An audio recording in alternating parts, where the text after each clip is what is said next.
प्राचीन समय में पृथ्वी पर एक ब्राह्मणी रहती थी। वह सदैव श्रद्धा से व्रत किया करती थी। एक बार उसने पूरे महीने व्रत किया, जिससे उसका शरीर अत्यंत दुर्बल हो गया। हालांकि वह ज्ञानवान तो थी, पर उसने कभी किसी ब्राह्मण को अन्न या धन का दान नहीं दिया था। व्रतों से उसने अपना शरीर तो पवित्र कर लिया था, लेकिन वह दान न करने के कारण मोक्ष प्राप्ति नहीं कर सकती थी। एक बार भगवान श्री कृष्ण भिक्षुक का रूप धारण कर उस ब्राह्मणी के पास गए। उन्हें देखकर ब्राह्मणी ने पूछा, महाराज, किस लिए आए हो? उन्होंने कहा, मुझे भिक्षा चाहिए। ये सुनकर उसने एक मिट्टी का ढेला उनके भिक्षा पात्र में डाल दिया। वे उसे लेकर वैकुंठ में लौट आए।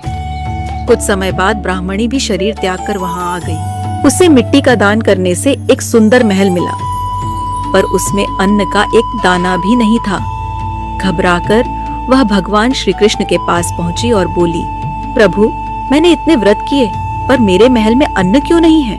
भगवान ने कहा, पहले तुम अपने घर जाओ। तुम्हारे महल पर कुछ देव स्त्रियां आएंगी तुम्हें देखने के लिए, परंतु द्वार मत खोलना। पहले उनसे षटतिला एकादशी का पुण्य और महत्व सुन लेना, फिर द्वार खोलना। यह सुनकर ब्राह्मणी अपने महल लौटी। जब देव स्त्रियां आईं और द्वार खोलने को कहा, तब ब्राह्मणी बोली, पहले आप मुझे षटतिला एकादशी का महत्व बताइए। तब एक देव स्त्री ने उसे इस एकादशी का पूरा महत्व बताया। महत्व सुनते ही ब्राह्मणी ने द्वार खोल दिया।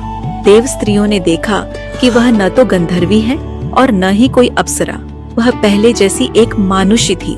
उस ब्राह्मणी ने उनकी कथानुसार विधि से षटतिला एकादशी का व्रत किया, जिसके प्रभाव से वो सुंदर हो गई तथा उसका महल अन्न और समस्त सामग्रियों से भर गया। इस एकादशी का व्रत जीवन के दुर्भाग्य, दरिद्रता और कष्टों को दूर करता है और मोक्ष प्रदान करता है। इसलिए इस एकादशी का व्रत सभी को अवश्य करना चाहिए और साथ ही तिल का दान भी करना चाहिए।